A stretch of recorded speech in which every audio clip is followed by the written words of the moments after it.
everyone, this is Locke and welcome back to another video on the Gray Builds YouTube channel. And today I'm going to be talking about the Minifigure Factory and the little minifigure element for the torso I've created for my own minifigure for the YouTube channel. So let's get right into it. So the Minifigure Factory is a service that LEGO provides at certain flagship LEGO stores or on Lego.com. I personally went to Lego.com for this one, and it allows you to customize a minifigure torso to your liking.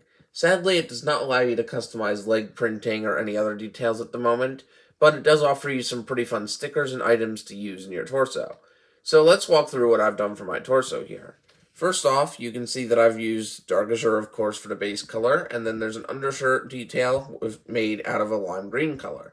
This matches my color scheme, of course, and I even hid a chicken on the back of the print, just like my older ninja suit, which themed around a character from Nexonites that also used a chicken on their torso. So I'm keeping that style with it, but I also added in some detailing for the ninja suit utilizing these scarf stickers they had for you to put on your torso. And then I also added a little tiny circle featuring the Ninjargon letter L for my character Lakanai, which I'm actually pretty happy with how that turned out.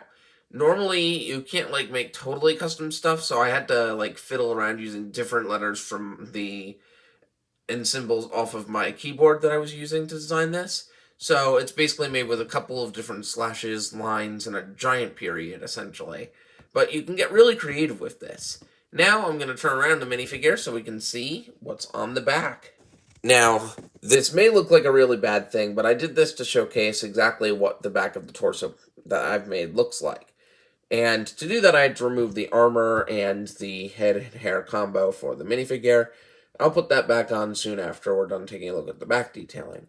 So, for this back detailing, you can customize the back print for a torso, and what I chose to do was I used a metal design for the back, and then added another Ninjargon letter L, and then uses very different stickered pieces that you can add on there that give your minifigure that lime green color. Since they don't let you customize with lime green directly, I found that there was an ice pop element I used that if you enlarge it enough, you can make it look perfect just as lines like it shows here. Now, I am pretty happy with this, but there's one thing I'd like to mention while we're at this stage of the video, and that's that it's very difficult to plan exactly how to get everything the way you want it correctly.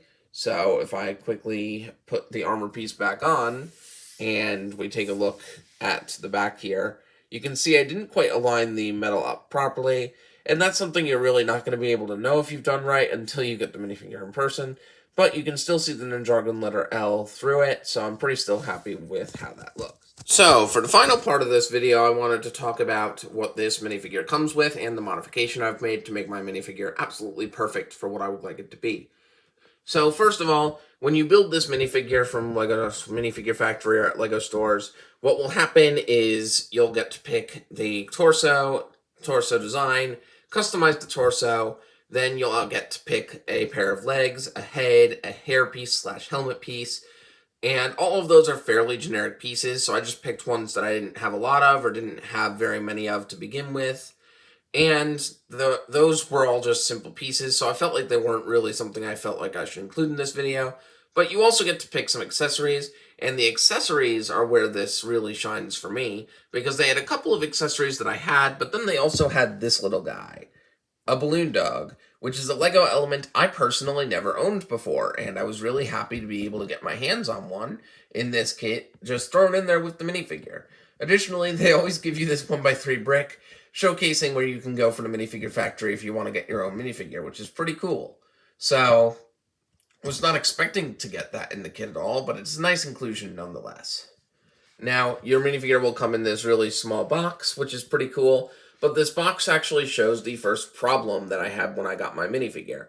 And I wouldn't say it's a problem with Lego in particular. They made the right decision here, but I just wanted to make my minifigure really cool, so I just had to change it and modify it after I got the torso print done. So, Lego prints their torsos for the Minifigure Factory on a white base with white arms. Now, in theory, that's good because white is the color that is easiest to print on, and you don't have any colors that show up with mismatched color shading on it. So that's pretty cool. But the one problem I see with this whole idea of the Minifigure Factory now is that if you want your torso to be on a different color, you have to go and do that yourself. And you also have to change the arms out yourself, which is not recommended for most people unless you know what you're doing, because you can break minifigure arms and torsos that way if you're not being extra careful with it. Now, here's one of the arms that's left over from my minifigure design, just to showcase what you would get with it. But what I did was I changed my arms to be the colors of dark azure and lime green, because of course I wanted them to match my ninja suit character for myself perfectly in this case. But for the sides of the torso, I had to look elsewhere. So I found a multi-surface type of paint that works on plastics, and put some very thin layers down on the sides and slightly on the front and the back, just to cover up where the white was. And you'll see that earlier in the video, there was a bit of white still on the neck piece because I didn't really need to cover all that part. But I'm pretty happy with how it looks now, and it's a very complete minifigure design that you'll be seeing for many videos in the future here on the Gray Builds YouTube channel. Now, that's just about all I've got for this video. If you want to go and create a minifigure with a Minifigure Factory, they're about like $11 or $12, so it's not that expensive to get. But you keep in mind, some of the options are limited, and I have heard that certain Lego stores will have more custom options for your minifigure torsos, so kind of keep that in mind, I guess. But you can really make anything you want if you get creative enough with the tools given to you in the Minifigure Factory. And you might be able to create something just as cool as the new version of Lakanai from the Gray Builds YouTube channel here. So that's all I've got for this video. I wanted to get this video out because I had this minifigure sitting a while for me to do a video on, but the coats of paint took a lot of time to dry, and I have like 3 or 4 coats on here, so it did take a while to do, and I'm pretty happy overall with it. So I wanted to get this done before I move on to my next video, which should be coming out relatively soon, because I'm very happy with the next couple of builds I have for the Lego City, because I'm beginning to fill in the space with more and more buildings. So stay tuned for that if you're interested, and check out my other videos if you're new to the channel, and I hope you all enjoyed this video. I'll see you in the next one. Have a great day!